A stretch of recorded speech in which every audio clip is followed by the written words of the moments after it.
কাসিমি সাহেব, আলহাজ হযরত মাওলানা মুফতি জুনায়েদ কাসিমি সাহেব, খতিব নবাবগঞ্জ বড় মসজিদ হযরতকে গুরুত্বপূর্ণ নজর পেশ করার জন্য সবিনয় অনুরোধ করছি।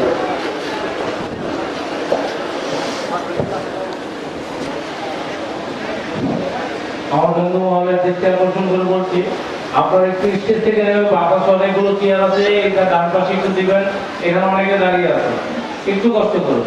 ধন্যবাদ।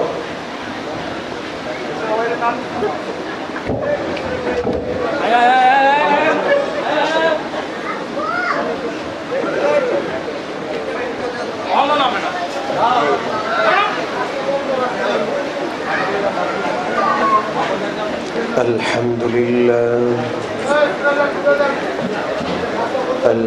لله نحمده ونستعينه ونستغفره ونؤمن به ونتوكل عليه ونعوذ بالله من شرور أنفسنا ومن سيئات أعمالنا. من يهده الله فلا مضل له ومن يضلله فلا هادي له.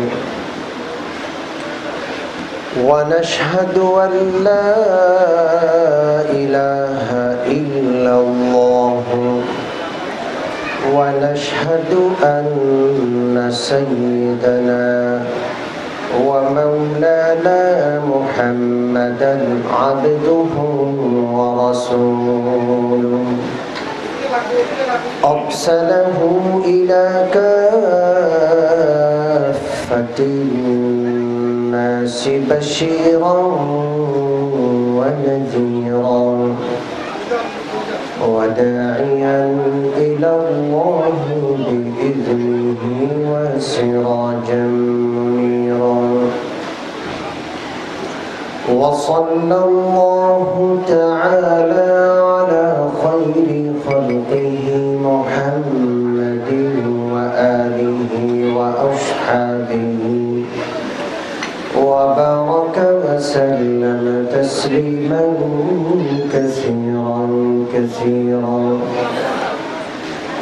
أما بعد فقد قال الله سبحانه وتعالى بعد أعوذ بالله من الشيطان الرجيم. بسم الله الرحمن الرحيم. ومن يعظم شعائر الله فإنها من تقوى القلوب. وقال تعالى يسألونك عن الأهلة قل هي مواقيت للناس والحج. وقال تعالى إن عدة الشهور عند الله 12 شهرا في كتاب الله يوم خلق السماوات والأرض منها 4 حرم ذلك الدين القيم فلا تظلموا فيهن أنفسكم وقاتلوا المشركين كافة كما يقاتلونكم كافة. وقال النبي صلى الله عليه وسلم من صام يوم عاشوراء أحتسب على الله أن يكفر السنة التي قبله وقال عليه الصلاة والسلام أفضل الصيام بعد رمضان شهر الله المحرم أو كما قال عليه الصلاة والسلام. درود شريف قولي اللهم صل على محمد وعلى آل محمد كما صليت على إبراهيم وعلى آل إبراهيم إنك حميد مجيد. اللهم بارك على محمد وعلى آل محمد كما باركت على إبراهيم وعلى آل إبراهيم إنك حميد مجيد. সম্মানিত উপস্থিতি, আমাকে পবিত্র মুহররম মাস এবং আশুরা সম্পর্কে আলোচনা করতে বলা হয়েছে। পবিত্র মুহররম মাস আরবি নববর্ষের প্রথম মাস।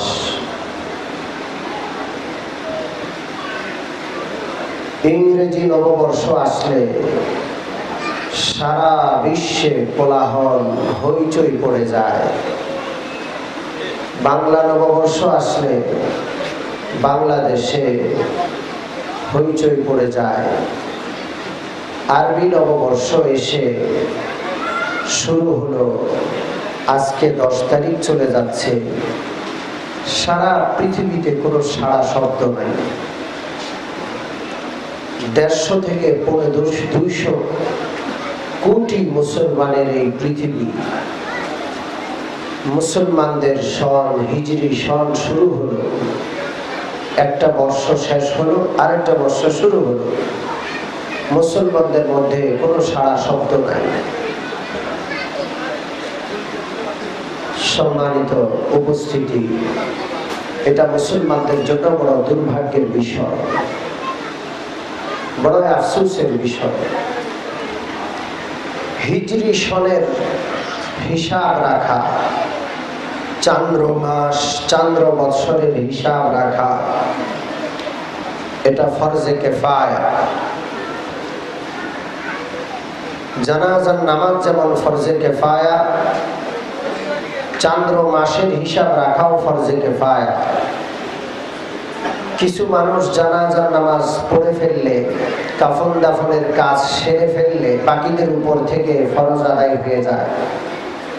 ঠিক তদ্রূপ উল্লেখযোগ্য সংখ্যক মানুষ যদি আরবি মাস, আরবি তারিখ, হিজরি সনের হিসাব রাখে, তাহলে বাকিদের উপর থেকে এই ফরজ দায়িত্ব আদায় হবে।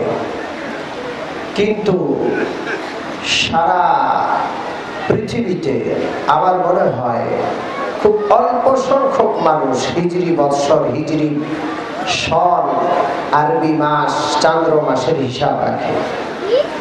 এটা বড় আফসোসের বিষয়। কেউ যদি প্রশ্ন করে, হুজুর হিজরি বৎসর, চান্দ্র মাসের হিসাব রাখা ফরজে কিফায়া কেন?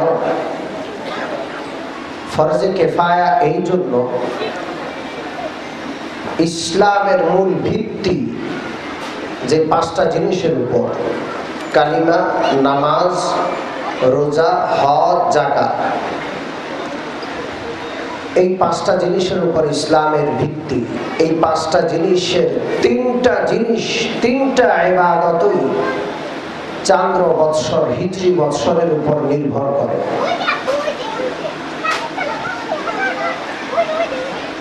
হজ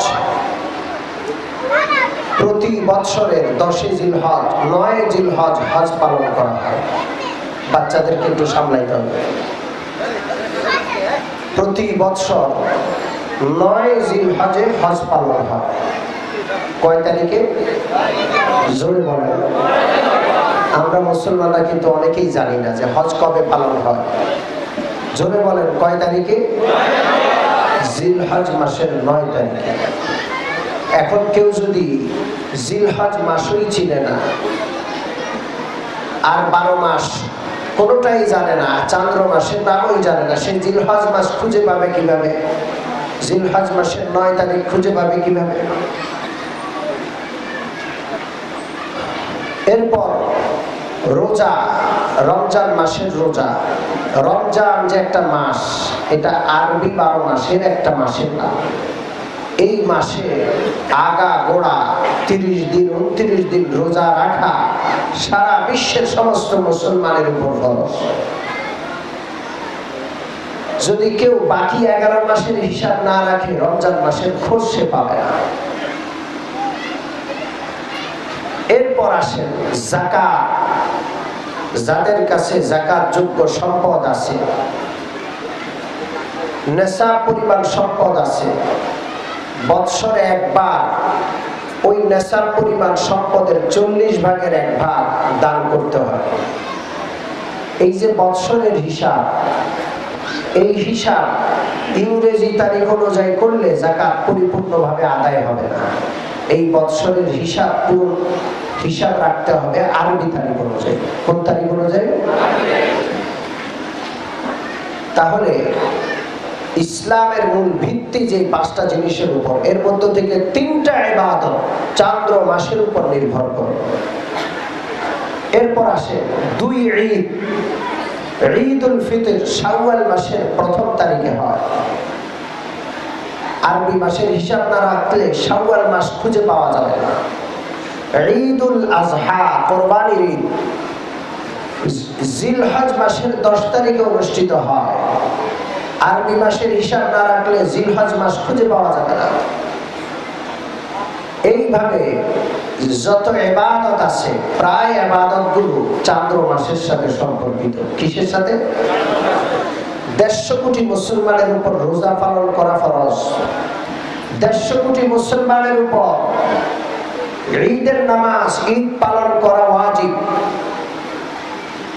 150 কোটির মধ্যে যাদের সম্পদ আছে ওদের উপর যাকাত দেওয়া ফরজ। যাদের সম্পদ রয়েছে হজ করা ফরজ।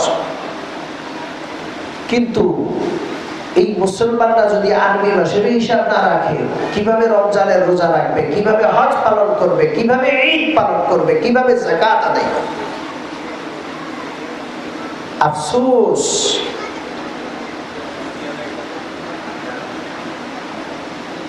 दर्द दिल किससे कहूं, कोई गम खार नहीं। दर्द दिल किससे कहूं, कोई गम खार नहीं। ऐ खुदा तेरे सिवा कोई मददगार नहीं। অন্তরের ব্যথা কাকে বলবো? ব্যথা তো বুঝবে না। আমরা আজকে এই মজলিসে বসে নিয়ত করতে পারি না যে আমরা চান্দ্র মাসের নামগুলো মুখস্থ করব? হাত তুলি একটু। নারায়ে তাকবীর, নারায়ে তাকবীর। আমাদের সন্তানদেরকে আমরা যেমন জানুয়ারি ফেব্রুয়ারি নাম শিখাই, আরবি 12 মাসের নাম শিখাবো ইনশাআল্লাহ। আজকে মুহররম মাসের 10 তারিখ। এই হিসাব থেকে আজকে থেকে হিসাব রাখবো। আল্লাহ যেন তৌফিক দান করে। মোবাইলে, ঘড়িতে, ঘরের ক্যালেন্ডারে আমরা আরবি মাসের তারিখটা লক্ষ্য রাখবো। আল্লাহ যেন তৌফিক দান করে। এই আরবি মাসের, আরবি বৎসরের কথা কোরআনে পাকে আছে। কোথায় আছে? জোরে বলেন। সাহাবায়ে কেরাম প্রিয় নবীকে জিজ্ঞাসা করলেন, ইয়াসআলুনাকা আনিল আহিল্লা, ওগো আল্লাহর নবী, চাঁদের ব্যাপারটা বুঝলাম না। মাঝে মাঝে একবারে পূর্ণ আকার ধারণ করে, মাঝে মাঝে কমতে কমতে কমতে কমতে অমাবস্যার রাতে চাঁদ দেখাই যায় না। ব্যাপারটা কি? সূর্যের ক্ষেত্রে তো এমনটা হয় না, হয়? জোরে বলেন, হয়? তখন আল্লাহ রাব্বুল আলামিন উত্তর দিলেন। প্রিয় নবীর কাছে প্রশ্ন করা হয়, উত্তর দেন কে? আল্লাহ। কুল হিয়া মাওয়াকিতু লিন-নাসি ওয়াল হজ্জ। ও নবী, আপনি বলে দিন, চাঁদের আবর্তন বিবর্তন, কখনো পূর্ণিমা কখনো অমাবস্যা, এই যে আবর্তন বিবর্তন, এটা হিসাব রক্ষা করার জন্য। কিসের হিসাব? মাওয়াকিতু লিন-নাসি ওয়াল হজ্জ। মানুষ যেন সারা বছরের হিসাব রাখে, হজের হিসাব রাখে, রোজার হিসাব রাখে, যাকাতের হিসাব রাখে, ঈদুল ফিতরের হিসাব রাখে, ঈদুল আজহার হিসাব রাখে, মুহররম কবে আসে হিসাব রাখে, আশুরা কবে আসে হিসাব রাখে, শবে বরাতের হিসাব রাখে, শবে কদরের হিসাব রাখে। ঠিক কি ঠিক?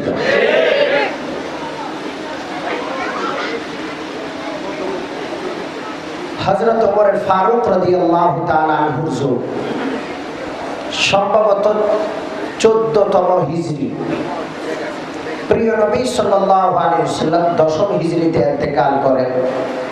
হযরত আবু বকর সিদ্দিক রাদিয়াল্লাহু তাআলা আনহু 2 বছর ক্ষমতা চালানোর পর দ্বাদশ হিজরি 12তম হিজরিতে ইন্তেকাল করেন। হযরত ওমর ফারুক রাদিয়াল্লাহু তাআলা আনহুর হাতে এখন ক্ষমতা। অর্ধ পৃথিবী মুসলমানদের পদানত। মিশরে হযরত আবু মুসা আশআরী রাদিয়াল্লাহু তাআলা আনহুকে হযরত ওমর ফারুক শাসনকর্তা হিসেবে পাঠালেন। আরো বিভিন্ন জায়গায় বিভিন্ন শাসক আছে, প্রশাসক আছে। হযরত ওমর ফারুক রাদিয়াল্লাহু তাআলা আনহু মদিনা শরীফ, ইসলামী বিশ্বের রাজধানী, সেখানে বসে বসে দিক নির্দেশনামূলক চিঠি পাঠান, পত্র পাঠান। আবু মুসা আশআরী রাদিয়াল্লাহু তাআলা আনহু হযরত ওমর ফারুক রাদিয়াল্লাহু তাআলা আনহুর কাছে একটা পত্র পাঠালেন। আমিরুল মুমিনিন, আপনি বিভিন্ন প্রশাসক বা শাসকদের কাছে বিভিন্ন সময় বিভিন্ন দিক নির্দেশনামূলক পত্র পাঠান, আমাদের কাছেও পত্র আছে, কিন্তু ওই পত্রগুলোতে কোনো ইসলামী সন থাকে না। ইসলাম এখন মক্কার নিরাশ্রিত ধর্ম নয়, সারা বিশ্বের অর্ধ পৃথিবী শাসন করে এমন একটা ধর্মের নাম কি? ইসলাম। অতএব ইসলামী একটা সন থাকা দরকার। যেহেতু তারিখ উল্লেখ থাকে না, কোন পত্রটা আগে কোন পত্রটা পরে, এটা আমরা নির্ধারণ করতে কষ্ট হয়। হযরত ওমর ফারুক রাদিয়াল্লাহু তাআলা আনহু সাহাবাদেরকে নিয়ে বসলেন যে মুসলমানদের একটা সন নির্ধারণ করা দরকার। কবে থেকে কিভাবে মুসলমানদের সনটা নির্ধারণ করা যায়? কিতাবে লেখে মুসলমানদের কেউ কেউ তখন পরামর্শ দিলেন, যখন থেকে প্রিয় নবী সাল্লাল্লাহু আলাইহি সাল্লামের জন্ম তখন থেকে মুসলমানদের সন গণনা করা হোক। হযরত ওমর ফারুক রাদিয়াল্লাহু তাআলা আনহু এই প্রস্তাব গ্রহণ করলেন না। কারণ খ্রিস্টানরা হযরত ঈসা আলাইহিস সালামের জন্ম দিবস থেকে সন পালন করে, সনের হিসাব রাখে। আমরা যে ইংরেজি সনের হিসাব রাখি 2016 সালের অক্টোবর মাসের কয় তারিখ? 11 তারিখ। এই যে 2016 কবে থেকে সন শুরু হলো? 2016 বছর হলো সন, এই ইংরেজি সন শুরু হয়েছে। এই ইংরেজি সনের শুরুটা হলো হযরত ঈসা আলাইহিস সালামের জন্ম।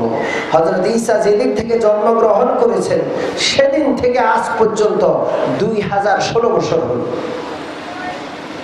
হযরত ওমর ফারুক রাদিয়াল্লাহু তাআলা এই প্রস্তাব প্রত্যাখ্যান করলেন যে মুসলমানদের কাছে জন্ম দিবসের কোনো মূল্য নেই। কি বলেন, আছে? আপনারা যে জন্ম দিবস পালন করেন, অনেক টাকা দিয়ে কেক কিনেন, এরপরে কেক কাটেন, হ্যাপি বার্থডে টু ইউ গান, এগুলো কোথায় পেলেন বলেন? জন্ম দিবস মুসলমানরা পালন করে না। ঠিকই ঠিক না? এগুলো খ্রিস্টানদের থেকে এসেছে। প্রিয় নবীর জন্ম দিবস পালন করা ইসলামী শরীয়তে নাই, আছে? প্রিয় নবীর নাই। হযরত আবু বকরের জন্মদিবস কি উম্মত পালন করে? জোরে বলেন। হযরত ওমরের জন্মদিবস পালন করে, হযরত উসমান, হযরত আলী, এই সমস্ত সাহাবীদের জন্মদিবস কি মুসলমানরা পালন করে? তো আপনি আপনার জন্মদিবস, আপনার সন্তানের জন্মদিবস কার অনুকরণ করে, কার অনুসরণ করে পালন করেন? এই পর্যন্ত যারা জন্মদিবস পালন করে আসছি তওবা করি, আর জীবনে পালন করব না। রাজি নেই? রাজি আছি? আল্লাহ সকলকে কবুল ও মঞ্জুর করে। এই যে দিবস পালন করা, এগুলো অযৌক্তিক, এগুলোর কোনো যুক্তি নেই, যুক্তি বহির্ভূত কাজ।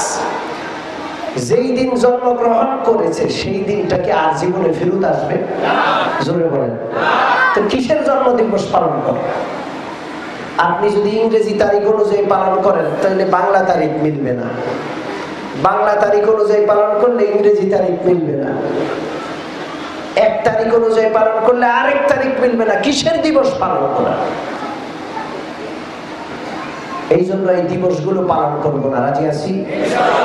হযরত ওমর ফারুক রাদিয়াল্লাহু তাআলা আনহু প্রত্যাখ্যান করলেন যে না, প্রিয় নবীর জন্মদিবস থেকে ইসলামী সনের গণনা শুরু করা যাবে না, হবে না। দ্বিতীয় প্রস্তাব আসলো যে প্রিয় নবীর ইন্তেকালের দিবস থেকে পালন করি। যেদিন প্রিয় নবী ইন্তেকাল করেছেন সেদিন থেকে মুসলমানদের হিজরি সনের, মুসলমানদের সনের গণনা শুরু হবে। হযরত ওমর ফারুক রাদিয়াল্লাহু তাআলা আনহু এটাকেও প্রত্যাখ্যান করলেন যে প্রিয় নবীর ইন্তেকাল এটা হলো উম্মত এতিম হওয়ার দিন। পৃথিবীতে এত বড় দুঃখের দিন, এত বড় কষ্টের দিন আর কখনো আসেনি, আসবেও না। ঠিক কিনা? প্রিয় নবীর ইন্তেকালের দিবস থেকে সনের গণনা শুরু হলো না। এখন শেষ পর্যন্ত প্রস্তাব আসলো যে প্রিয় নবী সাল্লাল্লাহু আলাইহি সাল্লাম যখন থেকে হিজরত করেছেন, যেই বছর হিজরত করেছেন সেই বছর থেকে ইসলামী সনের গণনা শুরু করা যায় কিনা। হযরত ওমর ফারুক রাদিয়াল্লাহু তাআলা আনহু এই প্রস্তাবটাকে গ্রহণ করে নিলেন। সুবহানাল্লাহ। কেন গ্রহণ করলেন জানেন? কেন গ্রহণ করলেন? সম্মানিত উপস্থিতি, হিজরত এটা মানুষকে ত্যাগ শিখায়। কি শিখায়? হিজরত মানে ত্যাগ করা, ছাড়া। প্রিয় নবী হিজরত করলেন, ছাড়লেন। কি ছাড়লেন? মাতৃভূমি ছাড়লেন। কি ছাড়লেন?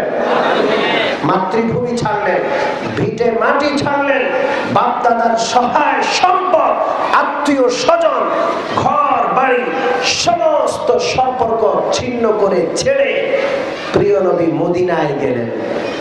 ব্যবসার জন্য, টাকা পয়সা কামানোর জন্য, ইসলামের জন্য। জোরে বলেন কিসের জন্য? আরো জোরে বলেন কিসের জন্য?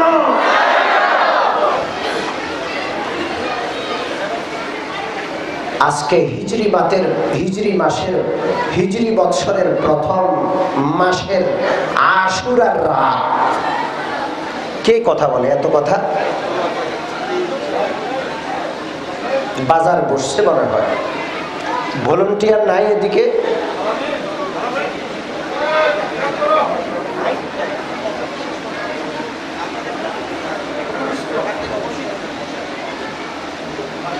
প্রিয় নবী সাল্লাল্লাহু আলাইহি ওয়াসাল্লামের হিজরতের সময় থেকে মুসলমানদের সনের গণনা শুরু হলো। কারণ হিজরত হলো ত্যাগ, আর সবচাইতে বড় ত্যাগ ইসলামের জন্য করতে হয়। ঠিক কি ঠিক না? সম্মানিত উপস্থিতি, ইসলামকে ত্যাগ করা যাবে না, বরং ইসলামের জন্য সবকিছুকে ত্যাগ করতে হয়, করতে হবে। ঠিক ঠিক।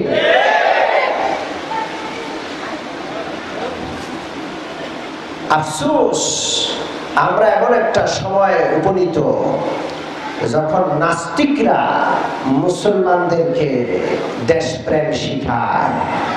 ঠিক ঠিক না?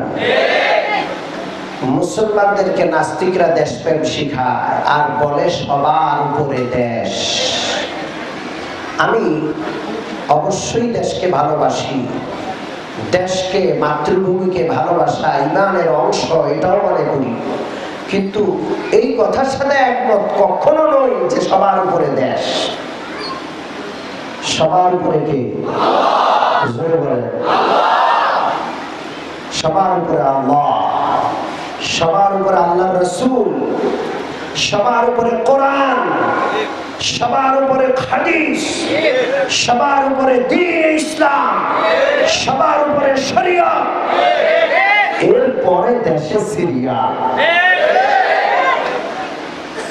কখনো যদি এমন পরিস্থিতি আসে যে আমার মাতৃভূমি, আমার মায়ের জমিনে, আমার মায়ের দেশে থেকে আমি ইসলাম পালন করতে পারি না, আমার আল্লাহকে পরিপূর্ণভাবে মানতে পারি না, আমার নবীজির অনুসরণ করতে পারি না, ইসলাম পালন করার কোন জমিনে, কোন দেশে যদি অসাধ্য হয়ে যায়, কষ্টকর হয়ে যায়, তখন আমি ইসলাম ত্যাগ করব না, বরং ইসলামের স্বার্থে, আল্লাহ পাককে পাওয়ার স্বার্থে, কোরআনকে বুকে ধারণ করার স্বার্থে, নবীর আদর্শকে নিজের বুকে ধারণ করার স্বার্থে পৃথিবীর যে কোনো দেশ আমি ত্যাগ করতে রাজি আছি। ঠিক না?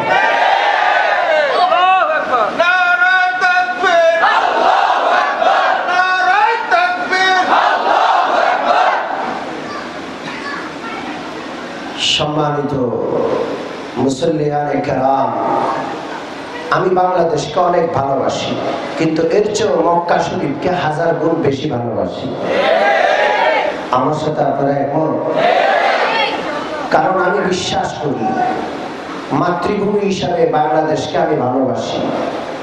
পৃথিবীর যেই লোক যেই জায়গায় জন্মগ্রহণ করবে সে সেই জায়গাটাকে ভালোবাসবে, এটা স্বাভাবিক। কিন্তু সারা পৃথিবীর সব জায়গার তুলনায় কমপক্ষে 1 লক্ষ গুণ বেশি মর্যাদা সম্পন্ন জায়গা হলো মক্কা শরীফ। কয় লক্ষ গুণ? কোন সন্দেহ আছে?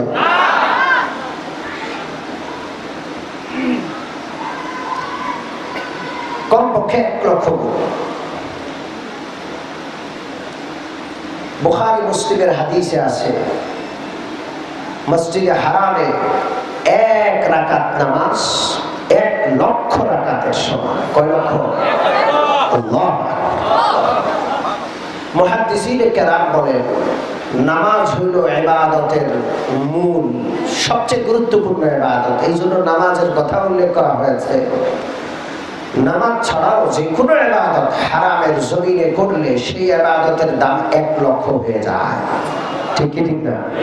নামাজ যদি 1 লক্ষ হয়, তেলাওয়াতের সওয়াবও 1 লক্ষ হবে। ঠিক কি ঠিক? যাই হোক, তো বাংলাদেশ হোক, ইন্ডিয়া হোক, পাকিস্তান হোক, তুর্কিস্তান হোক, সারা পৃথিবীর তুলনায় 1 লক্ষ গুণ বেশি মর্যাদা সম্পন্ন জমিনের অধিবাসী ছিলেন আমার নবী, বিশ্বনবী রাহমাতুল লিল আলামিন মুহাম্মদুর রাসূলুল্লাহ সাল্লাল্লাহু আলাইহি ওয়াসাল্লাম। সেই বিশ্বনবী যখন মক্কা শরীফে ইসলাম পালন করতে পারছিলেন না, দাওয়াতের কাজ চালাতে পারছিলেন না, নামাজ আদায় করতে পারছিলেন না, হাদিসে পাকে আছে আমার নবী বিশ্বনবী রাহমাতুল লিল আলামিন কাবা শরীফকে সামনে নিয়ে নামাজে দাঁড়ালেন। আবু তালেব নাই, খাদিজাও নাই, ইন্তেকাল করে গেছেন। বিশ্বনবীর সহযোগী যারা বিশ্বনবীকে ঢাল হিসাবে রক্ষা করতেন, এরকম কেউ নাই।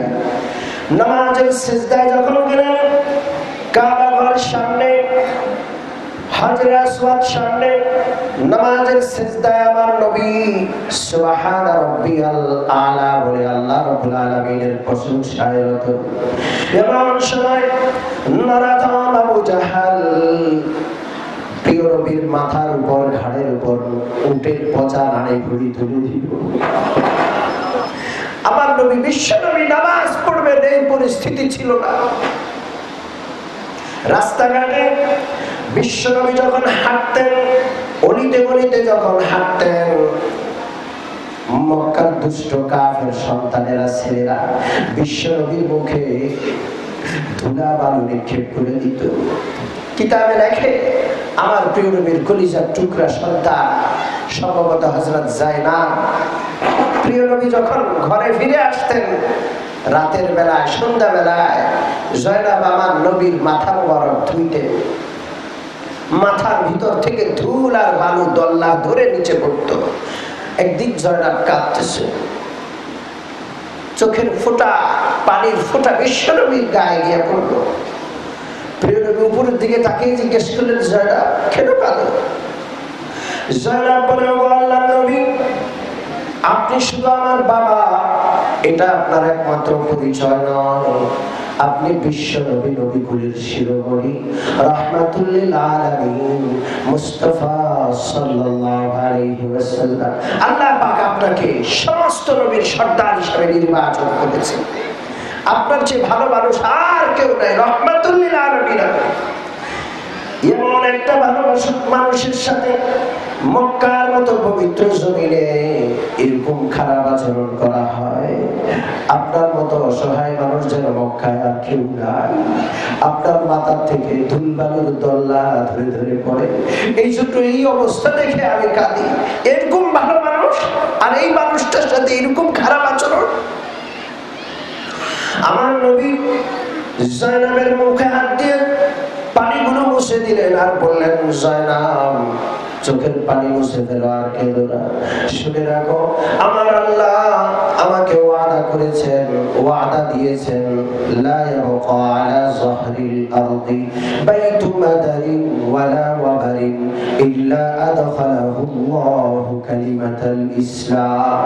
শুনে রাখো যায়নাব, এই পৃথিবীর জমিনে কোনো কাঁচা ঘর, কোনো পাকা ঘর বাকি থাকবে না।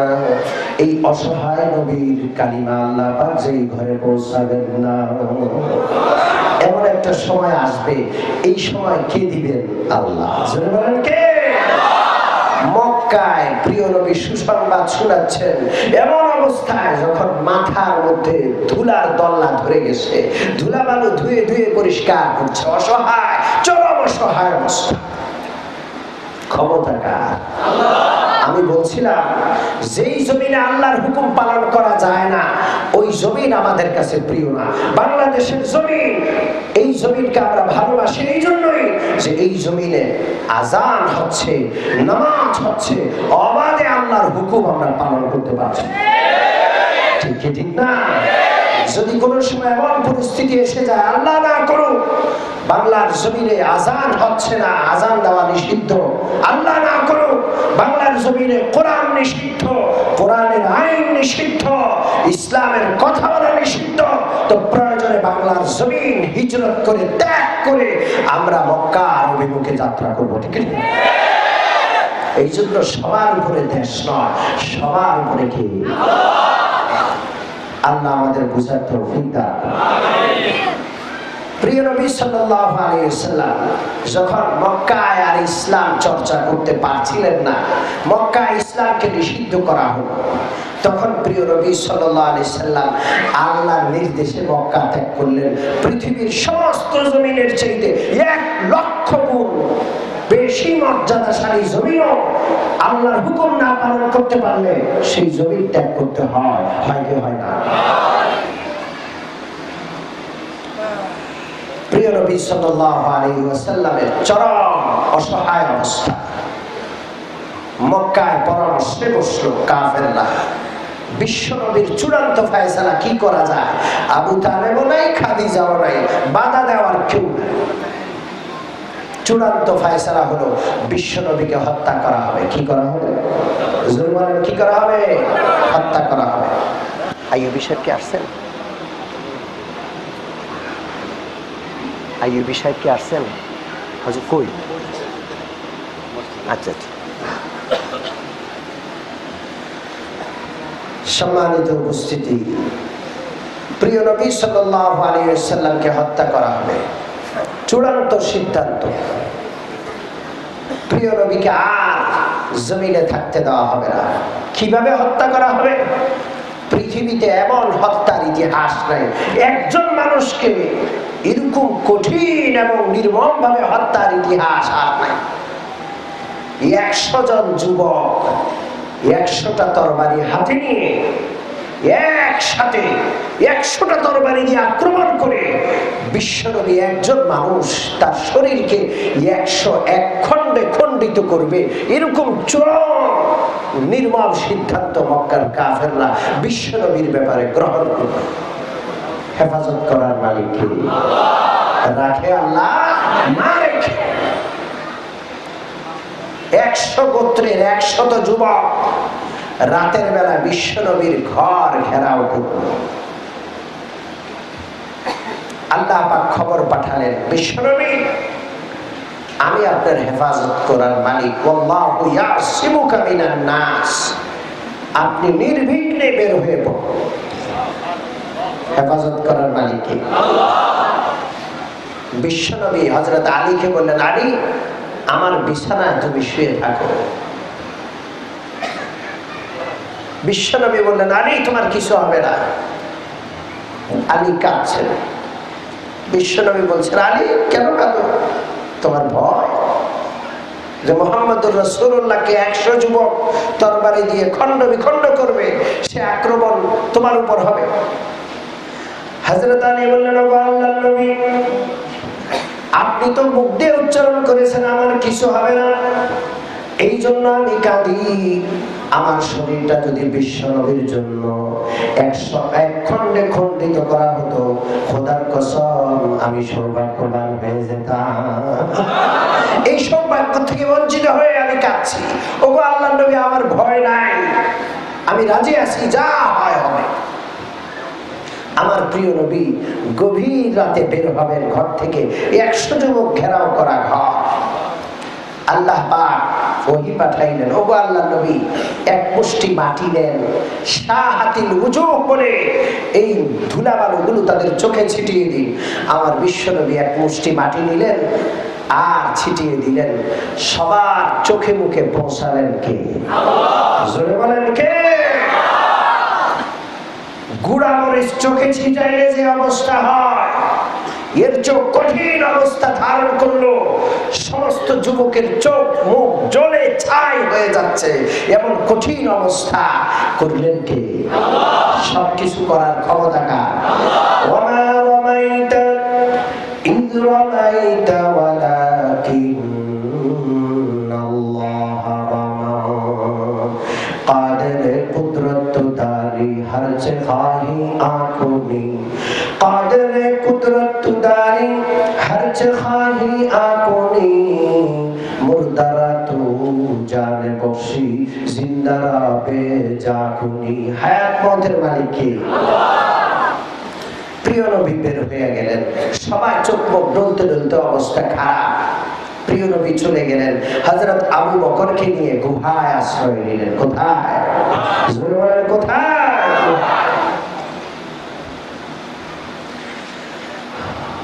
3 দিন গুহায় অবস্থান করে যখন মক্কাকে চির বিদায় জানিয়ে চলে যাবেন, সেই হিজরত ছিল বড় আজীব হিজরত। আর কোনদিন মক্কাকে বাসস্থান বানানোর অনুমতি নাই। যখন মক্কা বিজয় হয়ে যায়, সাহাবায়ে কেরামের কেউ কেউ চিন্তা করলেন আমাদের বাপদাদার ভিটে মাটি সব তো মক্কায় আছে, তখন মক্কা থেকে হিজরত করেছি, যেহেতু মক্কায় ইসলাম পালন করা যাইত না, এখন তো মক্কা ইসলামী রাষ্ট্র, এখানে ইসলাম পালন করা যায়, অতএব মদিনায় থেকে লাভটা কি, মক্কায় চলে আসি। আল্লাহ পাকের নির্দেশ, খবরদার যারা ইসলামের জন্য একবার মক্কা ছেড়েছ, আর কোনদিন মক্কায় থাকার চিন্তা করো না। আল্লাহ হাদিসে পাকে আছে, হযরত সাদ ইবনে আবি ওয়াক্কাস রাদিয়াল্লাহু তাআলা আনহু অসুস্থ হয়ে পড়লেন। মক্কা বিজয়ের জন্য আসলেন, মদিনায় ফেরত যাবেন, ফেরত যাওয়ার আগে মক্কায় অসুস্থ হয়ে পড়লেন। আমার নবী বিশ্ব নবী পেরেশান হয়ে পড়লেন। তার একজন সাহাবীর হিজরত না জানি নষ্ট হয়ে যায়। বিশ্বনবী এটাও পছন্দ করতেন না যারা মক্কায় একবার ছেড়ে মদিনায় চলে গেছে ওরা কোনো কারণে মক্কায় মারা যাক, মক্কায় তাদের কবর হোক, এটাও বিশ্বনবী বরদাস্ত করতেন না। আল্লাহর কাছে দোয়া করলেন, আল্লাহ গো সাদের হিজরতকে আপনি বাতিল করেন না। সাদ রাদিয়াল্লাহু তাআলা আনহুকে সাদকে দেখতে গেলেন, বিমার যেহেতু, অসুস্থ যেহেতু, প্রিয় নবী তাকে দেখতে গেলেন। দেখতে গিয়ে বললেন, সাদ তুমি অনেক হায়াত পাবা। সুবহানাল্লাহ। প্রিয় নবীর দোয়া কবুল হলো। আল্লাহ প্রিয় নবীকে জানাইয়া দিলেন যে রাও সাদকে খবর দাও, সাদ দীর্ঘ হায়াত পাবে। সুবহানাল্লাহ। যেই সাদ মক্কায় মরে যায় অবস্থা, সেই সাদ রাদিয়াল্লাহু তাআলা আনহু প্রিয় নবীর হায়াতে ছিলেন। হযরত আবু বকরের সময় ছিলেন, ওমরের সময় তো আরবের বাঘ এই সাদ ইবনে আবি ওয়াক্কাস রাদিয়াল্লাহু তাআলা আনহু বড় বড় যুদ্ধ সেনাপতিত্বের দায়িত্ব পালন করেছেন।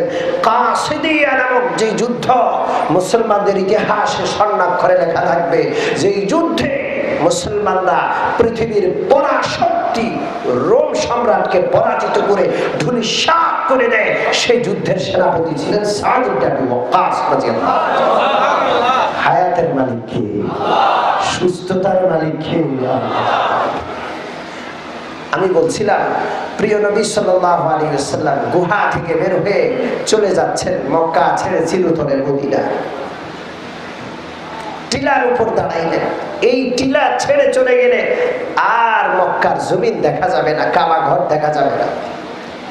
টিলার উপর দাঁড়াইয়া আমার নবী বিশ্ব নবী কাবা ঘরের দিকে তাকাইলেন, মক্কার জমিনের দিকে তাকাইলেন। 53 বছর বয়সে হিজরত করছেন। জীবনের 53টা বছর আমার নবী বিশ্ব নবী মক্কা শরীফে কাটালেন। নিজের জীবনের শিশুকাল, কৈশোরকাল, যৌবনকাল, বার্ধক্যের একটা বিশাল সময় এখানে কাটাইলেন। 53টা বসন্ত কাটাইলেন। সব স্মৃতিগুলো নবীজির চোখের সামনে ফুটে উঠলো। মক্কার জমিন ছেড়ে চিরতরে চলে যাচ্ছে। সম্মানিত উপস্থিতি, যারা হজে যান, উমরায় যান, মক্কায় 20-22 দিন থাকা হয়। এই 20-22 দিনে মক্কার জন্য এমন ভালোবাসা, এমন মহাব্বত জন্ম নেয়, মক্কা ছেড়ে আসতে কলিজা ফেটে যায়। হাজী সাহেবরা বিদায়ী তাওয়াফ যখন করে অঝরে কাঁদে, যখন বাস ছেড়ে দেয় কাঁদতে কাঁদতে বুক ভাসা। এই 20-22 দিনে যদি মক্কার এত ভালোবাসা, এত মহাব্বত হয়, আমার প্রিয় নবী জীবনের 53টা বছর এই মক্কায় কাটিয়েছেন। জন্মভূমি, মাতৃভূমি, তার কত না ভালোবাসা। কাবা ঘরের দিকে তাকান, মক্কার জমিনের দিকে তাকান। তাকিয়ে প্রিয় নবী মক্কার জমিনকে সম্বোধন করে বললেন, ইয়া মক্কাতু ওয়াল্লাহি ইন্নী লা উহিব্বুকি। ও মক্কার জমিন, আল্লাহর শপথ করে বলছি তোমাকে আমি অবশ্যই অনেক ভালোবাসি। লাউলা আন্না কওমি আখরাজুনি মা সাকানতু গায়রাকি। যদি আমার কওম, আমার গোত্রের লোকেরা আমাকে বের করে না দিত, খোদার কসম এই জমিন ছাড়া পৃথিবীর কোন জমিনে আমি যেতাম না। এই কথাগুলো বলে বলে আমার নবী চোখের পানি ঝরাচ্ছেন, কাঁদছেন। হযরত আবু বকর আমার নবীকে নাড়া দিচ্ছেন, ইয়া রাসূলুল্লাহ, মক্কার কাফেররা হন্য হয়ে আপনাকে তালাশ করছে, আপনি এখান থেকে তাড়াতাড়ি সরে যান, এটা উঁচু জায়গা, আপনাকে দূর থেকে দেখা যাচ্ছে। প্রিয় নবীর খবর নাই, কাঁদছেন। আবু বকর রাদিয়াল্লাহু তাআলা বারবার তাড়া দিচ্ছেন। এইভাবে প্রিয় নবীর চাদর মোবারক জমিনে ছেঁচড়ায় পড়লো। হযরত আবু বকর এক পর্যায়ে টেনে প্রিয় নবীকে সামনের দিকে নিয়ে গেলেন। আমার নবী চলছেন তো বারবার পিছনের দিকে তাকাচ্ছেন, চোখের পানি ঝরঝর করে পড়ছে, চাদরটা জমিনের মধ্যে ছেঁচড়াচ্ছে। এমন সময় একটা আয়াত নাযিল করলেন, কে? আসমানের মালিক, জমিনের মালিক। ওয়ালিল্লাহি মুলকুস সামাওয়াতি ওয়াল আরদ। ইন্নাল্লাযী ফারাদা আলাইকাল কুরআনা লারাদ্দুকা ইলা মাআদ। বিশ্বনবী আজকে অসহায় অবস্থায় পলায়ন করে জান হাতে নিয়ে আপনি পালাচ্ছেন, মক্কা শরীফ ছেড়ে কাঁদতে কাঁদতে বুক ভিজাচ্ছেন, দাড়ি ভাসাচ্ছেন, এইভাবে কাঁদতে কাঁদতে অসহায় অবস্থায় চলে যাচ্ছেন। শুনে রাখুন, চোখের পানি মুছে ফেলুন, আসমানের মালিক আমি, জমিনের মালিক আমি, অতি সত্বর এই জমি আপনার হাতে আমি দান করে দিব। মক্কার ঘর ভিটে ছেড়ে যাচ্ছেন, নিজের জায়গা জমি ছেড়ে যাচ্ছেন, আর আল্লাহ পাক এই অসহায় অবস্থায় সুসংবাদ দিচ্ছেন মক্কার রাজত্ব প্রিয় নবীর হাতে দেওয়া। সুবহানাল্লাহ। পৃথিবীর ইতিহাসে এমনটা পাওয়া যায় না। মাত্র 8 বছর, 8 বছরের মাথায় আল্লাহ পাক বিনা যুদ্ধে, বিনা রক্তক্ষয়ী সংঘর্ষে মক্কার জমিন আমার নবীকে দান করে দিলেন। সুবহানাল্লাহ। এই হলো হিজরত। এই হিজরত, এটা ত্যাগ, ঠিক ঠিক না? নিজের জায়গা জমি সহায় সম্পদ সব ছেড়ে চলে যাওয়া কত বড় ত্যাগ। হযরত আবু বকর মক্কা শরীফের বড় ধনী ছিলেন, মদিনা শরীফ যাওয়ার পর একবারে মিসকিন হয়ে গেলেন। আল্লাহ পাক মদিনা শরীফে যাওয়ার পর মক্কার লোকদেরকে ফকির বলেন। কে বলেন ফকির? লিল ফুকারাইল মুহাজিরিন আল্লাযীনা উখরিজু মিন দিয়ারিহিম ওয়া আমওয়ালিহিম। আল্লাহ পাক মুহাজিরিনদেরকে ফুকারা বলছেন, ফকির, সব ছেড়ে চলে আসছে। কিন্তু ত্যাগ করলে, ছাড়লে কমে না, বাড়ে। বাড়ায় দেওয়ার মালিক কে? সম্মানিত উপস্থিতি, মক্কা শরীফে থাকতে মুসলমানরা ছিলেন সংখ্যালঘু, ঠিক ঠিক না? জোরে বলেন, ঠিক ঠিক না? মদিনা শরীফে যাওয়ার পর পুরা মদিনা মুসলমান হয়ে গেল। সুবহানাল্লাহ। যারা ছিলেন সংখ্যালঘু তারা এখন সংখ্যালঘু নয়, সংখ্যাগরিষ্ঠ নাগরিক। একটা রাষ্ট্র আল্লাহ দান করলেন। মক্কা শরীফে থাকতে পালায়া পালায়া ইসলাম পালন করা লাগতো। মদিনা শরীফে যাওয়ার পর একটা রাষ্ট্র দান করলেন কে? আরো জোরে বলেন। এই রাষ্ট্রের মসজিদে নববী নামক পার্লামেন্টে বসে বিশ্বনবী রোম সম্রাটের কাছে চিঠি লেখেন, আসলিম তাসলাম, ইসলাম গ্রহণ করো, নিরাপত্তা পেয়ে যাবে। ইসলাম গ্রহণ না করলে তোমার নিরাপত্তার দায়িত্ব আমার না। ঠিক ঠিক? এত বড় হুমকি মদিনার মসজিদের নববীতে বসে আল্লাহর রাসূল দান করতে পারলেন হিজরতের বরকতে। ঠিক ঠিক না? এই জন্য এই হিজরত থেকেই মুসলমানদের সন গণনা হযরত ওমর ফারুক রাদিয়াল্লাহু তাআলা আনহু শুরু করলেন। আমরা শুকরিয়া আদায় করি আলহামদুলিল্লাহ। আমাদের ইসলামের ভিত্তি ত্যাগের উপর, কোরবানির উপর। ঠিক ঠিক না? কারো জন্মের উপর নয়, কারো মৃত্যুর উপর নয়, ত্যাগের উপর। আল্লাহ পাক ইসলামের জন্য আমাদেরকে ত্যাগ করার তৌফিক দান করেন। হিজরি সনের হিসাব রাখতে রাজি আছি? জোরে বলেন, রাজি আছি? আর ইসলাম সবার উপরে, আল্লাহ সবার উপরে, ঈমান সবার উপরে, কোরআন সবার আগে, এই কথা মনে ধারণ করব। রাজি আছি?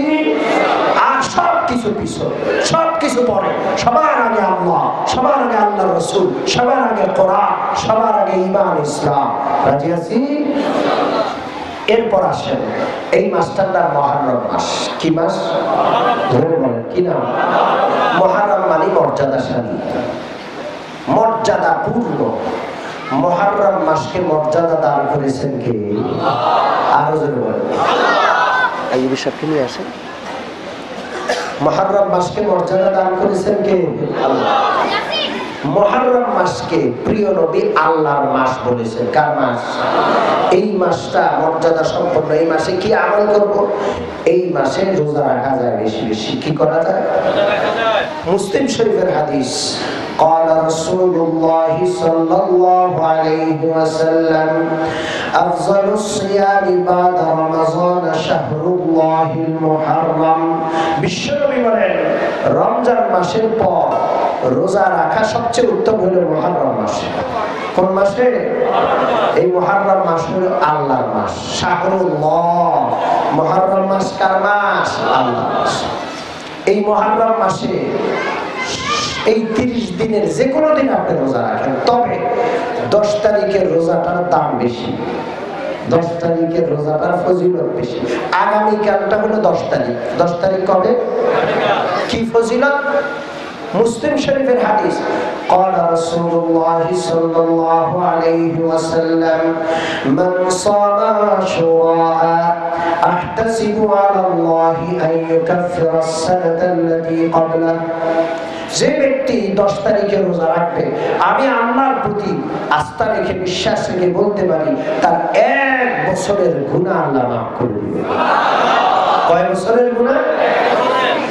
এই 10 তারিখের মুহররম মাসের তো ফজিলত আছেই, মর্যাদা আছেই। 10 তারিখের মর্যাদাটা বিশেষভাবে আছে। কেন? হাদিসে পাকে আছে, এই হাদিসটাও মুসলিম শরীফের। হযরত জাবের ইবনে সামুরা রাদিয়াল্লাহু তাআলা আনহু হাদিস, কানা রাসূলুল্লাহ সাল্লাল্লাহু আলাইহি ওয়াসাল্লাম ইয়া'মুরুনা বিসিয়াম ইয়াউমি আশুরা ওয়া ইয়াহুসসুনা আলাইহি ওয়া ইয়াতাআহাদনা 'ইনদাহু। প্রিয় নবী সাল্লাল্লাহু আলাইহি ওয়াসাল্লাম মুহররমের 10 তারিখে আমাদেরকে রোজা রাখার নির্দেশ দিতেন, রোজা রাখতে উৎসাহিত করতেন, রোজা রাখার খোঁজ নিতেন যে তোমরা রোজা রাখছো কিনা, এই তুমি রোজা রাখছো, তুমি রোজা রেখেছো, এইভাবে খোঁজ দিতেন। ফালাম্মা ফুরিজা রমাদান, যখন রমজান এসে গেল, রমজানের রোজা ফরজ করা হলো, কে করলেন? মনে রাখেন, রমজান শরীফে রোজা রাখা অন্য কোন উম্মতের উপর ফরজ ছিল না, এটা আল্লাহ পাক বিশ্বনবীর মাধ্যমে আমাদেরকে দান করেছেন। আলহামদুলিল্লাহ। রমজান মাসের রোজা যখন ফরজ করা হলো, ফালাম্মা ফুরিজা রমাদান লাম ইয়ামুরনা বিহি ওয়া লাম ইয়ানহানা আনহু ওয়া লাম ইয়াতাআহাদনা 'ইনদাহু। প্রিয় নবী সাল্লাল্লাহু আলাইহি ওয়াসাল্লাম রমজান মাসের রোজা ফরজ হওয়ার পর আশুরার রোজা রাখতে নির্দেশও দিতেন না, নিষেধও করতেন না, বেশি একটা খোঁজ খবরও রাখতেন না। কথা কি বুঝে আসছে? তাহলে আশুরার রোজাটা হলো নফল রোজা। কি রোজা? জোরে বলেন, কি রোজা? এই আশুরার মর্যাদা কেন বেশি? অনেকগুলো কারণ আছে, ইতিহাসে এগুলো লেখে, হাদিসে পাকেও দুই একটা আছে। হাদিসে পাকে যেটা পাওয়া যায় সেটা হলো প্রিয় নবী সাল্লাল্লাহু আলাইহি ওয়াসাল্লাম যখন মদিনা শরীফে হিজরত করে গেলেন, প্রিয় নবী দেখলেন ইহুদিরা রোজা রাখে। মুহররমের 10 তারিখে কারা রোজা রাখে? জিজ্ঞাসা করলেন কি ব্যাপার, তোমরা কেন রোজা রাখো? তারা বলল যে এই 10 তারিখটায় আল্লাহ পাক মূসা আলাইহিস সালাতু ওয়াস সালামকে সমুদ্রে ডুবা থেকে রক্ষা করে 12 লক্ষ বনি ইসরাইল সহ সমুদ্র রাস্তা তৈরি করে দিয়ে সমুদ্রের এপার থেকে ওপার পার করিয়ে দিলেন। কে করলেন? আর জোরে বলেন। আর ওই একই পথে ফেরাউনকে, ফেরাউনের লস্কর সহ সবাইকে ডুবিয়ে মারলেন। কে?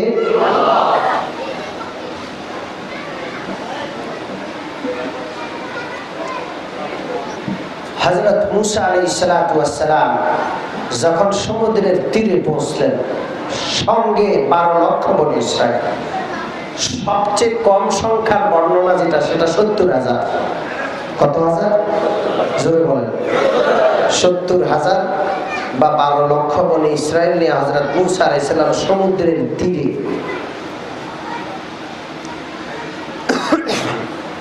এখন সামনে সমুদ্র, পিছনের দিকে তাকায়া দেখলেন ফেরাউনের সেনাবাহিনী আসছে, লক্ষ লক্ষ সশস্ত্র বাহিনী। মূসা আলাইহিস সালামের সাথী সঙ্গী বনি ইসরাইলরা হযরত মূসা আলাইহিস সালামকে ধরলেন, হুজুর কেন আমাদেরকে আনলেন? সামনে সমুদ্র, পিছনে ফেরাউনের বিশাল লস্কর, মরা ছাড়া তো উপায় নেই। হযরত মূসা আলাইহিস সালাম বললেন, কাল্লা, কখনো নয়, কারণ আমি এখানে নিজের ইচ্ছায় আসি নাই, কার হুকুমে। যারা আল্লাহর হুকুম পালন করে এরা কোনোদিন ধ্বংস হতে পারে না। আরো জোরে বলেন, কখনো নয়। আজকে মুসলমান আল্লাহর হুকুম ছেড়ে দিয়ে সারা পৃথিবীতে বেইজ্জত হচ্ছে, ঠিক না? মুসলমানের এই অপমান, অপদস্থতা সব কিছু আল্লাহকে ছাড়ার কারণে। হযরত মূসা আলাইহিস সালাম বললেন, কাল্লা, কখনো নয়। তো কি করতে হবে? কোথায় যাব এখন? আল্লাহ পাক ওহী পাঠাইলেন, ওয়া আওহাইনা ইলা মূসা আন ইদরিব বিআসাকাল বাহর। ও মূসা আলাইহিস সালাম, হাতের লাঠি দিয়া এই সমুদ্রের উপর আঘাত করো। হযরত মূসা আলাইহিস সালাম জিজ্ঞাসা করেন নাই যে আল্লাহ সমুদ্রের উপর হাতের লাঠি দিয়ে আঘাত করলে কি হবে? কি হবে তোমার জানার দরকার নাই, আঘাত তুমি করো, কি হবে সেটা দেখবেন কে? জোরে বলেন। হযরত মূসা আলাইহিস সালাম যখন হাতের লাঠি দিয়ে আঘাত করলেন, ফালাকা ফাকানা কুল্লু ফিরকিন কাত্তাউদিল আযীম, সমুদ্রের বিশাল বিশাল ঢেউয়ের পানি সাথে সাথে ভাগ হয়ে গেল। দুই পাহাড়ের মাঝে যেমন গিরিপথ, সমুদ্রের পানি ভাগ হয়ে পাহাড়ের মতো জমে গেল, মাঝে 12টা গিরিপথ তৈরি করলেন কে?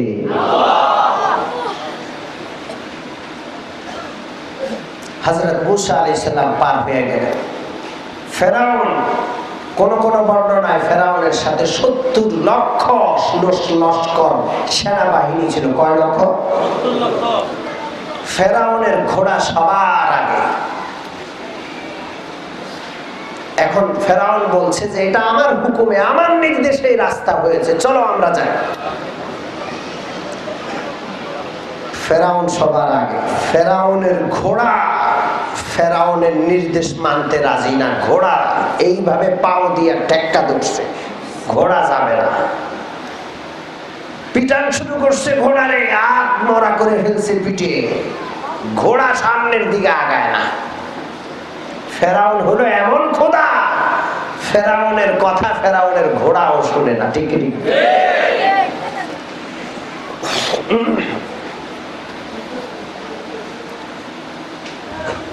যারা আল্লাহকে ছাড়া অন্য কাউকে মাবুদ বানায়, তাদের অবস্থা খুব খারাপ হয়ে যায়। ঠিক কি ঠিক না? এখন পূজার সময়, কিসের সময়? জোরে বলেন।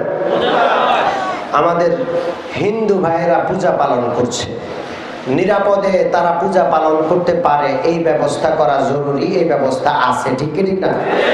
কিন্তু মুসলমানরা পূজা করতে পারবে? জোরে বলেন। কিন্তু আশ্চর্য, মুসলমানরাও পূজা শুরু করছে। ঠিক কি ঠিক না? মুসলমানদের নেতারা গিয়া বলে ধর্ম যার যার, উৎসব সবার। এটার নাম কি উৎসব না পূজা? জোরে বলেন। পূজা মানে ইবাদত। পূজা শব্দের অর্থ কি? আমরা কার ইবাদত করি? হিন্দু ভাইরা দুর্গার ইবাদত করে, দুর্গার সামনে সেজদা করে। মুসলমান কি এটা করতে পারে? জোরে বলেন, পারে? এখন দুর্ভাগ্যের ব্যাপার, মুসলমান সেখানে পূজার জন্য যায়। আল্লাহ যেন মুসলমানদের হেদায়েত করে। তোমার খোদা যেমন হবে, তোমার ব্যাপারগুলো তেমনই ঘটবে। একটা ঘটনা বললে বুঝতে সুবিধা হবে। ফেরাউনকে যারা খোদা মানত, তারা একদিন ফেরাউনের দরবারে গেছে। হে আমাদের খোদা, অনাবৃষ্টিতে দুর্ভিক্ষ দেখা দিয়েছে, বৃষ্টি হয় না বহুদিন, জমিনে গাছপালা যা ছিল সব মরে গেছে, ঘাস তৃণলতাও পুড়ে গেছে, আমরা ক্ষুধায় মরে যাচ্ছি, আমাদের পশু পক্ষীগুলো ক্ষুধায় মরে যাচ্ছে। আপনি যেহেতু খোদা, বৃষ্টির ব্যবস্থা তো আপনাকেই করতে হবে। কি বলেন? ফেরাউনের ক্ষমতা আছে বৃষ্টি ব্যবস্থা? বৃষ্টি দেন কে?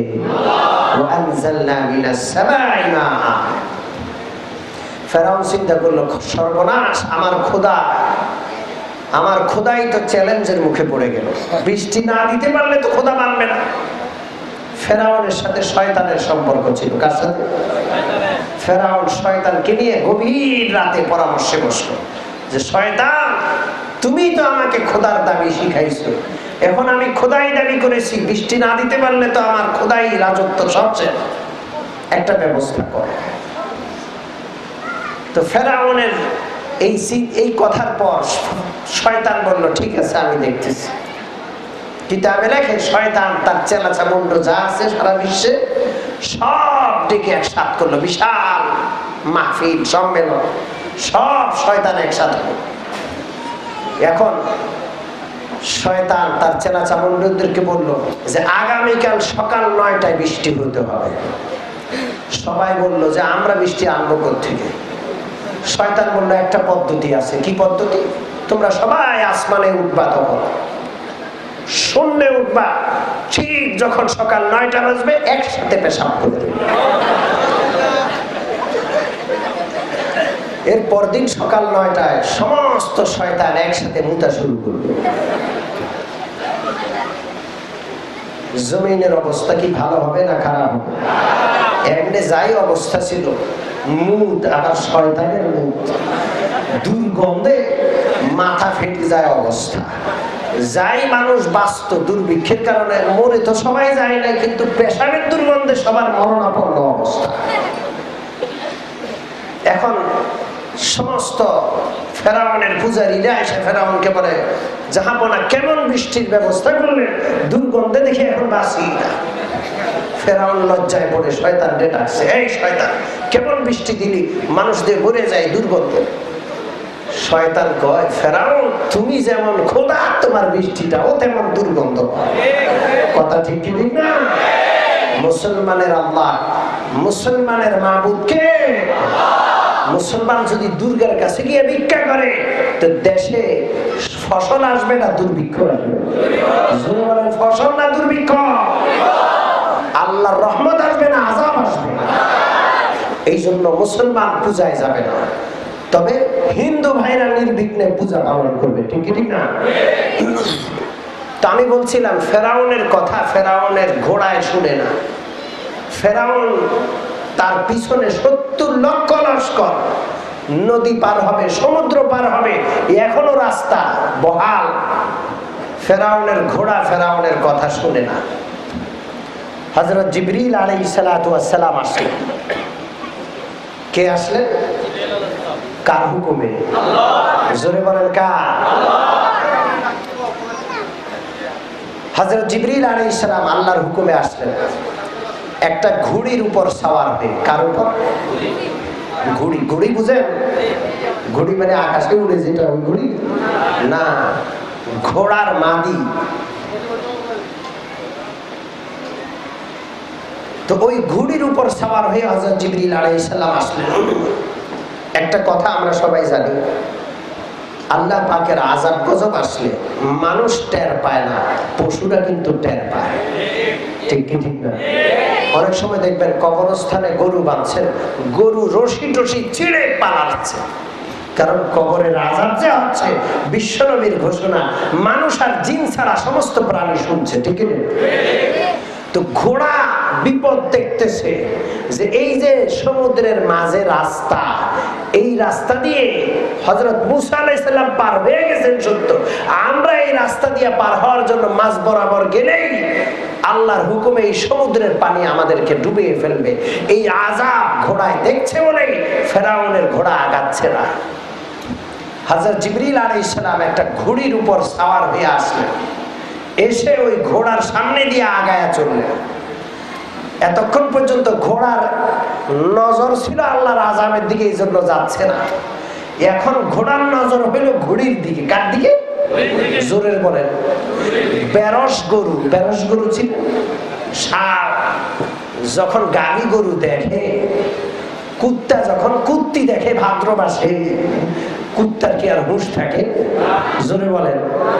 যেই সমস্ত কুলাঙ্গার দুষ্টরা নারীদের উপর অবৈধভাবে হাত বাড়ায়, নারী নির্যাতন করে, ওরা আসলে ষাঁড়ের চেয়েও নিকৃষ্ট।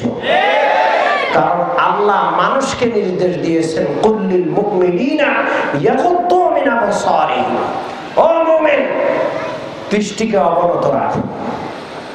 ও তো মুমিন না, ও মানুষও না, ও পরনারীর প্রতি আকৃষ্ট হয়ে রাস্তাঘাটে পরনারীর উপর আক্রমণ করে, ও আসলে বলদের চেয়ে নিকৃষ্ট। ঠিক কি ঠিক না? যাই হোক, হযরত জিবরিল আলাইহিস সালামের ঘোড়ি সামনের দিকে আগে বাড়লেন। এখন ফেরাউনের ঘোড়া ঘোড়ির পিছনে দিছে দৌড়, একেবারে এক দৌড়ে সমুদ্রের মাঝ বরাবর পৌঁছে গেছে। জিবরিল আলাইহিস সালাম ঘোড়া নিয়ে উধাও। ফেরাউনের ঘোড়া যখন আগে বাড়লো, লক্ষ লক্ষ ফেরাউনের লস্কর পিছনে পিছনে দৌড়ায়। সবাই গিয়া যখন সমুদ্রের মাঝ বরাবর পৌঁছলো, তখন 70 লক্ষ লস্কর সব ডুবিয়ে মারলেন কে? আল্লাহ। বলেন কে?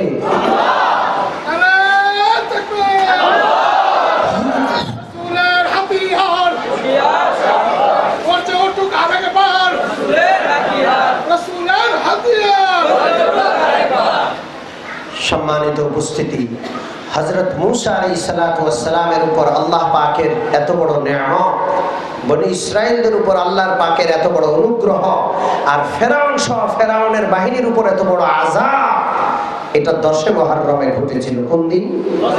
জোরে বলেন কোন দিন? ইহুদিরা প্রিয় নবীকে বলল, হুজুর এই ঘটনা 10 মুহররমে ঘটেছিল। হযরত মূসা আলাইহিস সালাম এই জন্য 10 মুহররমে শুকরিয়া তান রোজা রাখতেন, আমরাও রোজা রাখি। প্রিয় নবী সাল্লাল্লাহু আলাইহি ওয়াসাল্লাম বললেন, ঠিক আছে আমরাও রোজা রাখবো, তবে একটা নয়। ইহুদিদের বিরোধিতা করতে গিয়ে কয়টা? জোরে বলেন কয়টা? এই জন্য আগামীকাল রোজা রাখবো, আর আল্লাহ পাক তৌফিক দিলে পরের দিনও রাখবো। রাজি আছি? কয়টা রোজা রাখবো? আমরা বিরোধিতা করব সব কাজে ইহুদি আর খ্রিস্টানের।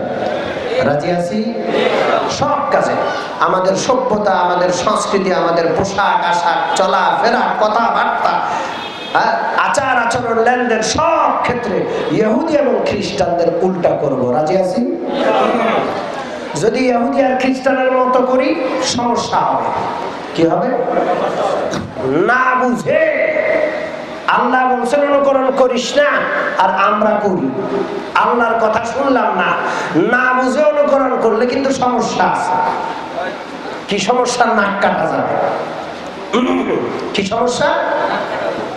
গল্প না বললে বুঝবেন না। হুজুরে নিয়ে আসেন, আমি তো হুজুরের জন্য অপেক্ষা করতেছি। হ্যাঁ, আমি কথা বলতেছি না, হুজুর আসবে না তো? না না, আপনারা আনতে হবে। হ্যাঁ নিয়ে আসেন। তাই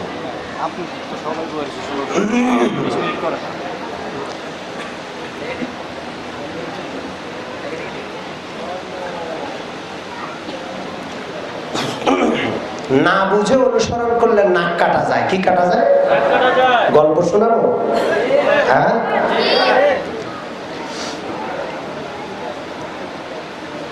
এক নাপিত, এখন তো সেলুন আছে, ঠিক কি ঠিক না?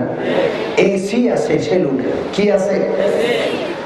সেলুনে গেলে নাপিতরা ঘাড়ের মধ্যে দিয়ে এমন জোরে থাপ্পড় দেয়।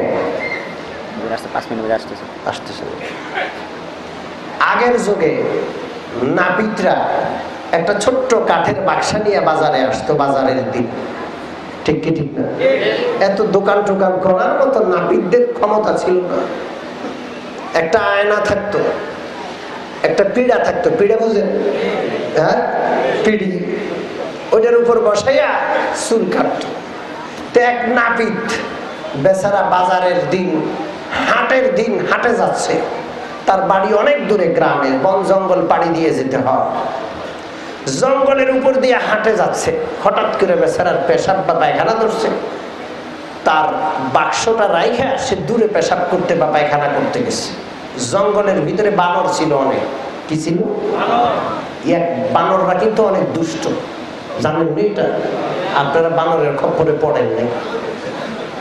আমরা দেওবন্দের অনেক বানর দেখছি, বানরের খপ্পরে পড়ছি। লুঙ্গিটা রোদে দিছি, আয়া দেখি যে লুঙ্গি গাছের আগায়। বানরের লুঙ্গি লইয়া গাছের আগায়। তো আমি দিলামারি, বানর তাকায় না, পাত্তাই দেয় না। বুঝেন না ওর অবস্থা? লুঙ্গি আর ঠেকা আনার। কি করলাম? বাদাম কিনে আনলাম। কি কিনে আনলাম? বাদাম কিনাই না, বাদাম গাছের গোড়ায় রাখছি। এখন বানরে তাকায় যে আমি বানরে আক্রমণ করবো কিনা। তা আমি দূরে চলে গেলাম। বানর আস্তে করে এসে বাদামটি খাইছে, খাইয়া উপরে গিয়ে লুঙ্গিটা ডিকে বানাইছে। তবে একটা কাজ করছে, লুঙ্গিতে পেশাব করে দিচ্ছে।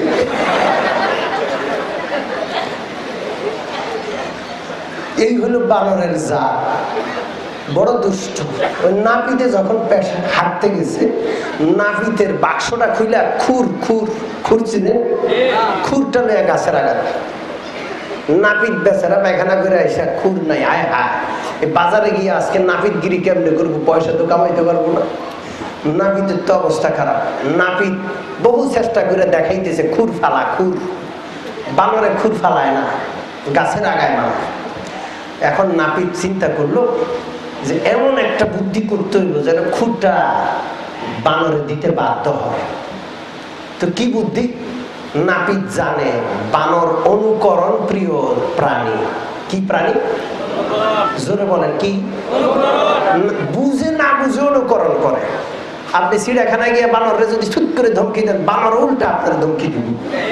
ঠিক কি ঠিক না? ও কিছু বুঝে আর না বুঝে অনুকরণ করে। তো নাপিতে কি করলো, নাপিতের বাক্সা থেকে একটা ভোঁতা একটা খুর বের করছে। ভোঁতা খুর বুঝে, যেটা ধার নাই, এটার উল্টা পিঠ। খুরটা প্রথমে ঠাস করে খুলছে। তো নাপিত যখন খুর খুলছে, বানরেও খুরটা খুলে ফেলছে উপরে। এখন নাপিতে কি করে, খুরের উল্টা পিঠ দিয়ে নাক চুলকায়।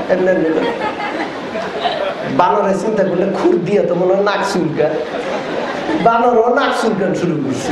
বাকি বানর তো আর উল্টা পিঠ আর পাল্টা পিঠ বুঝে না। যখন নাক চুলকান শুরু করছে, কিছুক্ষণ পরে যায় যে রক্তে সব ভেসে গেছে। বানরের নাক আর গাছের আগা নাই, বানর গাছের আগার নাক কিন্তু গাছের তলায়। তখন তাড়াতাড়ি করে খুর ফালাইয়া বানর পালাইছে রক্ত লইয়া। তাড়াতাড়ি করে নাপিত বেচারা নিজের খুর সামলাইছে। কথা কি বুঝে আসছে? যদি ইহুদি আর খ্রিস্টানদের অনুকরণ করি, বুঝে না বুঝে, আমরা যে অনুকরণ করি না, আমরা কিন্তু বুঝে অনুকরণ করি না। ঠিক ঠিক না? কারণ অনুকরণ করতে নিষেধ করেছেন কে? আল্লাহ। যদি বলেন কে? যদি না বুঝে ইহুদি খ্রিস্টানের অনুকরণ করে, ওই বানর মার্কা অবস্থা হবে, নাক কিন্তু সাথে থাকবে না। ঠিক ঠিক না? নাক যাবে। এই জন্য ইহুদি খ্রিস্টান অনুকরণ করা যাবে না। প্রিয় নবী মুহররমের রোজা, এই রোজার ক্ষেত্রেও বলছেন খালিফুল ইয়াহুদ ওয়ান নাসারা সুমু ক্বাবলাহু ইয়াওমান আও বা'দাহু ইয়াওমান। ইহুদি খ্রিস্টানদের বিরোধিতা করো, রোজার ক্ষেত্রেও একদিন আগে রোজা রাখো অথবা একদিন পরে রাখো। মুহররমের রোজা একটা নয়, আশুরার রোজা কয়টা? এই জন্য ইহুদি খ্রিস্টানদের বিরোধিতা সব কাজে করতে রাজি আছি ইনশাআল্লাহ। মুহররমে যে সমস্ত কাজ আমাদের দেশে করা হয়, এই সমস্ত কাজ শরীয়তে নাই। ঠিক ঠিক না? এই যে কালকে, আজকে হলো পূজা, দুর্গা পূজা আজকে শেষ হয়েছে। পূজার মণ্ডপ বিসর্জন দিছে, প্রতিমা বিসর্জন দিছে। ঠিক ঠিক না? আল্লাহর কি হিকমত, আগামীকাল হলো আশুরা। কিছু মুসলমান রোজা রেখে ইবাদত করবে, আর কিছু মুসলমান নামের মুসলমান, এরা শিরক করবে। ঠিক কি ঠিক নেই? দুর্গা পূজা যেমন প্রতিমা বিসর্জন দেওয়া, এখানে কি বিসর্জন দিবে? বলেন, আগামীকাল কি বিসর্জন দিবে? তাজিয়া বিসর্জন। কি বিসর্জন?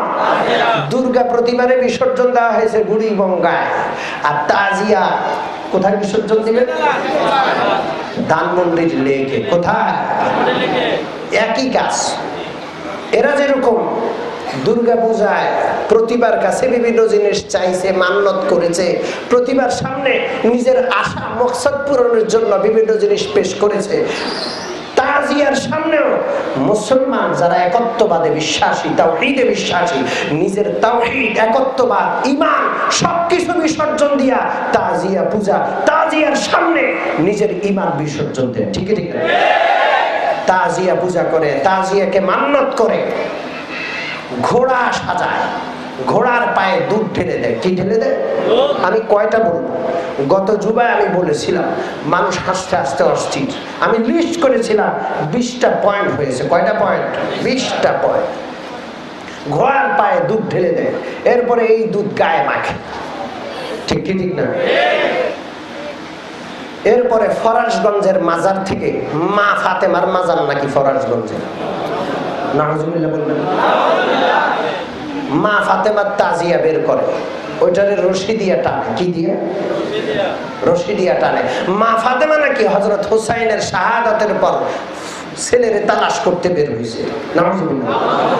হযরত হুসাইনের শাহাদাত হয়েছে 60 হিজরিতে, মা ফাতেমার ইন্তেকাল 10ম হিজরিতে।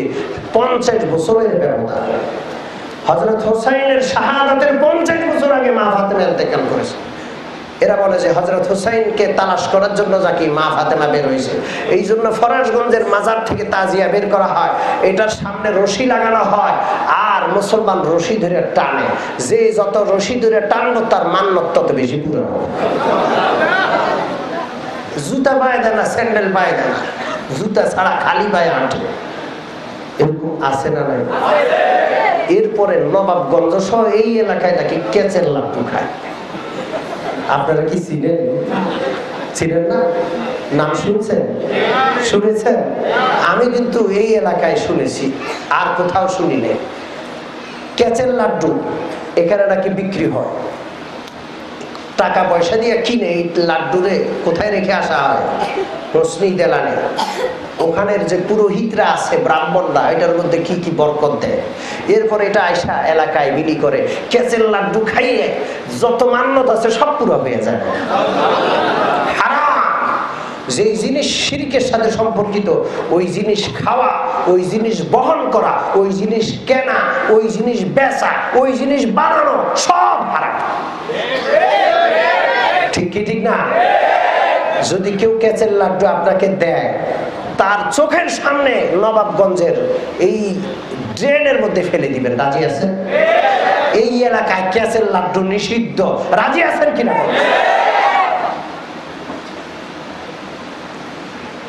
এরপর তাজিয়ার ভিতর থেকে শরবত বিতরণ করা হয়। কি বিতরণ করা হয়?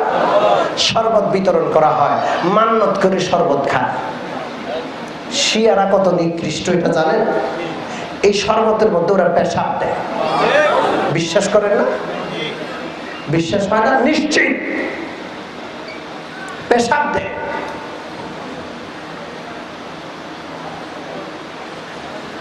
আজকাল তো হিন্দু ভাইয়েরা গাভীর পেশাব পান করা শুরু করেছে। আপনারা কি জানেন? জানেন না? আরে আল্লাহ, ফেসবুকে, সোশ্যাল মিডিয়ায় হাজার হাজার ছবি আর চিত্র আছে। গাভী পেশাব করতেছে, পিছনে কি ধরে রাখছে? পাত্র ধরে রাখছে, জগ গেলাস ধরে ধরে একবারে সারা বালু তহুরা। কথা বুঝেন? সমস্ত রোগের মহা ঔষধ পান করতেছে, এবং খুব ভালো দামে। বিভিন্ন কোম্পানি ভারতের বাজারে খুব দামে এটা বিক্রি করতেছে। মধুর চেয়েও পেশাবের দাম বেশি। আল্লাহ মাফ করেন। এই তাজিয়ার শরবতের মধ্যে পেশাব করে, থুতু নিক্ষেপ করে। এই জন্য এই সমস্ত অপকর্মের সাথে আমরা কেউ নাই। রাজি আছেন? জোরবেলা রাজি আছেন? তবে ওরা যদি এটা করে, এটা ওদের ধর্ম, শিয়াদের ধর্ম। এই দেশে যার যার ধর্ম পালন করার যার স্বাধীনতা আছে তারা করুক। আমরা কোনো মুসলমান যারা আল্লাহকে এক বলে বিশ্বাস করি, প্রিয় নবীকে নবী হিসাবে বিশ্বাস করি, ইসলামকে বিশ্বাস করি, কোরআনের উপর ঈমান রাখি, আমরা কেউ তাজিয়া মিছিলে যাব না। রাজি আছেন? এটা তামাশা দেখতেও যাব না। ঠিক আছে? অনেকে তামাশা দেখতে আসে, তামাশাও দেখবো না। রাজি আছি ইনশাআল্লাহ? আল্লাহ পাক আমাদের সকলকে এই যে দুই চার কথা আলোচনা হলো মনে রাখার, আমল করার তৌফিক দান করেন। মুহররম মাসকে ইবাদত বন্দেগীর মাধ্যমে কাটানোর তৌফিক দান করেন।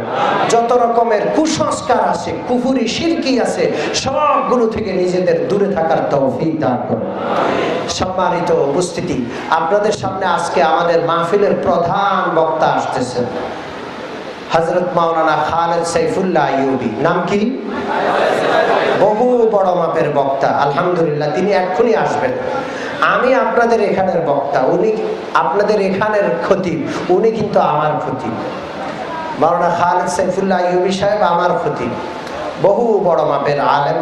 সারা বাংলাদেশে আলহামদুলিল্লাহ ওনার পদচারণা, সারা বাংলাদেশের মানুষ ওনার ওয়াজ শুনে কাঁদে, ওনার ওয়াজ অন্তরে রেখাপাত করে।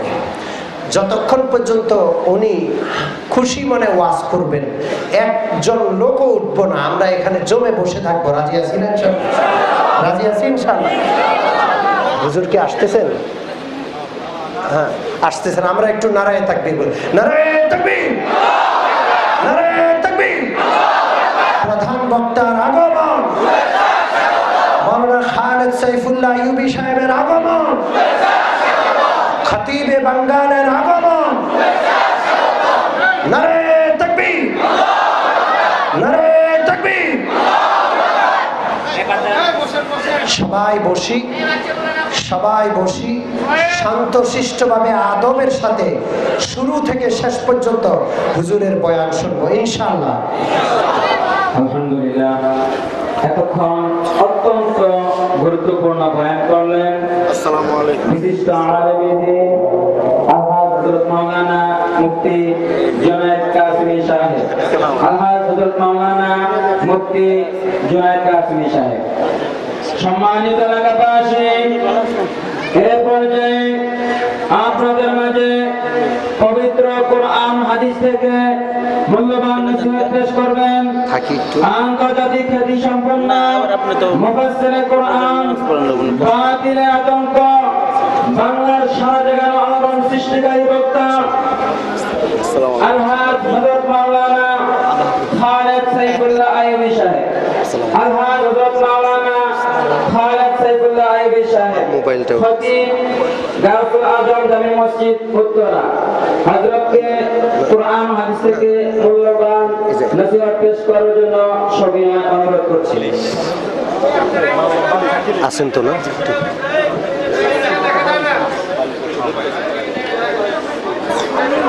মোবাইল নিয়ে ভাই একটু চাপেন চাপেন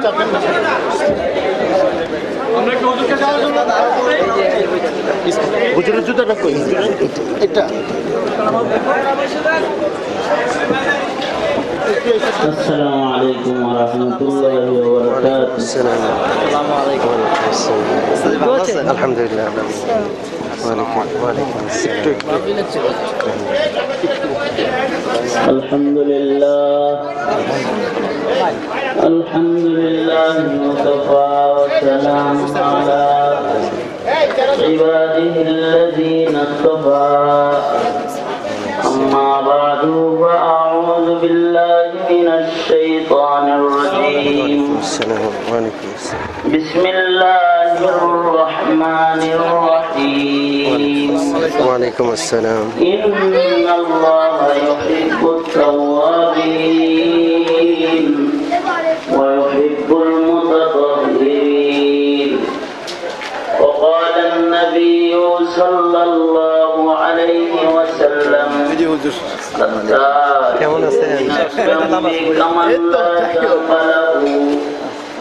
وقال النبي صلى الله عليه وسلم আমাদের তো এখন বিভিন্ন মসজিদের ইমাম সাহেব রাখা মুশকিল হয়ে যাচ্ছে। কেন? এই যে আমনিগোলা মসজিদের ইমাম সাহেব উনি হক কথা বলছে, নামাজের পর তাকে না করা হয় না, বাইরে করে দেওয়া হয়েছে। এমন শুরু হয়ে গেছে, আর অনেক দিন যাবত তো আপনার উপরে অনেক চাপ, যেটা আমাদের নবগঞ্জ মসজিদ থেকে আমরা যতটুকু শুনতে পারি। আমরাও যাই আপনার ওইখানে, আপনার খুতবা হলে রেকর্ড করে